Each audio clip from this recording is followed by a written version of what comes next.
السلام عليكم، وحشاني يا جماعة. النهاردة هنعمل مع بعض المكرونة بطريقة هايلة. انسي اي مكرونة اكلتيها في حياتك وركزي معايا بس في الخطوات السهلة البسيطة اللي في النهاية هتأكلك مكرونة وما حصلتش. مش ممكن تنسي طعم المكرونة دي حقيقي. تبارك الله. احب اقول في البداية، لو اول مرة بتزوروا القناة وعجبكم الفيديو اعملوا اشتراك وحطوا لايك وتابعوني على قناتي التانية وصفحتي على الفيس. هسيب اللينك بتاعهم جوه صندوق الوصف. انا حبيبه لاي حد لسه بيزور القناه وما يعرفنيش.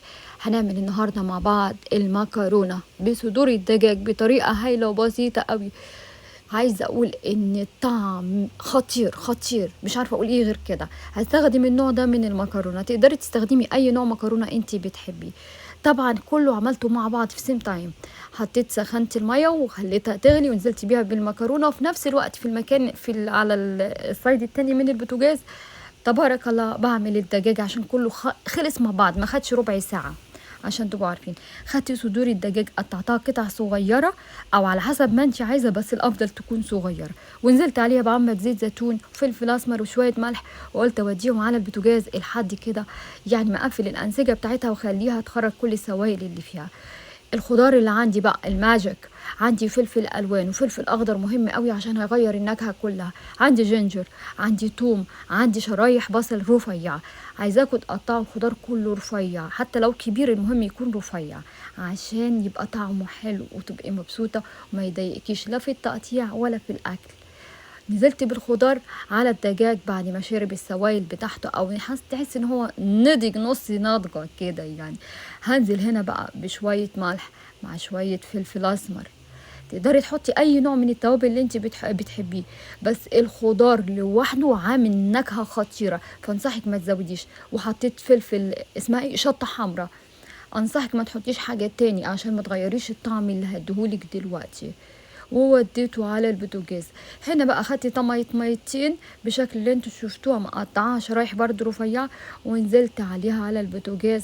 يعني اخد برضو حوالي 10 دقايق وهو بيتعمل كده، ان انا دبلت الخضار واستوى ونزل الجوز بتاعه.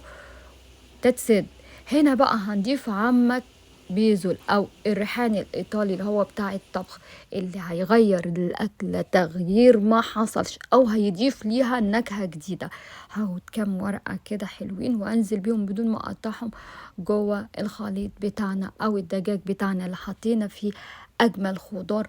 ريحه خطيره، لا يمكن تنسي الطعم ده، هتعتمديها في حياتك على طول لاني فعلا الريحه كانت مالية المكان، كانت تجوع. خلاص هاخد المكرونة من المية بتاعتها دايركت على الدجاج بالشكل اللي انتوا شايفينه، وهقلبه مع بعض. هستخدم بسيط من الهوا الجبنة، تقدري تستغني عن الموضوع ده، بس يعني مجرد نكهة زيادة. كل اللي بعمله ان انا بعمل نكهة، بزود النكهات جوه المكرونة بتاعتنا، وفي نفس الوقت نعمل شوية خطوط شكلها حلو كده، يعني شوية اغراء. تتست. بصوا عاملة ازاي. تقدري تاكليها كده، تقدري تكملي معايا الوصفة وتعمليها بنفس الطريقة اللي هتشوفيها معايا. هقلي بس كل المكرونة مع الدجاج والخضار اللي عملناه مع بعض. بصوا بقى، الايطاليان بيبول دول حكاية، عشاق مكرونة عشاق مكرونة. بس طبعا دي طريقتي اللي انا بحبها عشان تبقوا عارفين. يعني انا دايما بحب كده ابدع او ابتكر، خاصة في الاكل اللي بحبه. هجيب اي صينية اي قالب ونزلت بمعلقة زبدة جاست ان كيس، يعني عشان يعني ما تعرفيش ممكن يحصل لي لأي سبب. ورحت نازلة بخليط المكرونة بتاعي في القالب كله، وهوزعه بشكل يعني مش عادي، يعني مش ههتم بالتوزيع قوي قوي، مجرد بس نخليه كله يبقى مقاس واحد. تقدري تاكلي دلوقتي ويبقى كده خلصتي، تقدري تعملي اللي انا هعمله دلوقتي. انا عملت صلصه بيضه او تقدري تستخدمي بشاميل. بصوا خلاص بقولكوا كله دلوقتي تقدروا تاكلوا انجوي، خلاص جازت. بس انا نزلت بعد كده باللي هي الصلصه البيضه. الصلصة البيضة زي البشاميل بالظبط. نزلت بسيط، لو حابة تعملي زي اعملي، مش حابة مفيش مشكلة. كل اللي عملته معلقة دقيق او معلقتين دقيق في معلقة زبدة، ونزلت عليهم ببسيط من الحليب وبالمضرب اليدوي كده، يعني ضربتهم حوالي دقيقة وخلاص خلص. ونزلت من فوق ببسيط من الجبنة عشان تدي لون حلو اول ما تدخل الفرن. هي المكرونة كانت خلصانة من قبل ما احط فيها الصلصة البيضة او الجبنة، ودخلتها الفرن يعني وسبتها اخدت بس لون لاني كله مستوي. كل اللي محتاجاه ان انا عايزه اللون.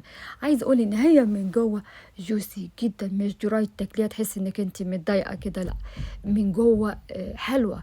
الخضار مستوي وجوسي، واللحمه اسمه ايه، الدجاج طري مش دراي يضايقك يقولك ما تاكلينيش تاني، لا خالص. جميله حقيقي، جميله جميله جميله. هاخد بقى ورقتين من اللي هو الريحان بتاعنا، وهنزل عليه من فوق، يعني يعمل شكل. وكمان اول ما بينزلوا على اي اكل وهو سخن بيعمل ريحه حلوه قوي. وهوزعه بالشكل ده، واقول لهم بقى رمضان كريم، الله اكرم، ويلا ناكل. الحقيقه كنت عامله كمان مكرونه بالبشاميل باللحمه، لذلك خدت معلقتين من هو الصوص الابيض عشان احطهم من فوق زيادة نكهة مش اكتر. بصوا داخلة عاملة ازاي يابا، حطيت صينيتين كانت نسفوا، تبارك الله. بصوا بقى حقيقي تبارك الله تبارك الله تبارك الله. بحبها قوي قوي قوي. بقالي فترة ما عملتهاش، كنت مبسوطة وزعلانة دلوقتي اني بسجل، ويعني عايزة اكل تاني. بصوا شكلها من جوه عامل ازاي. حاولت اصور لكم من جوه اوريكم هي قد ايه جوسي. بصوا الخضار عامل ازاي جوسي، مش دراي يخليكي تتضايقي.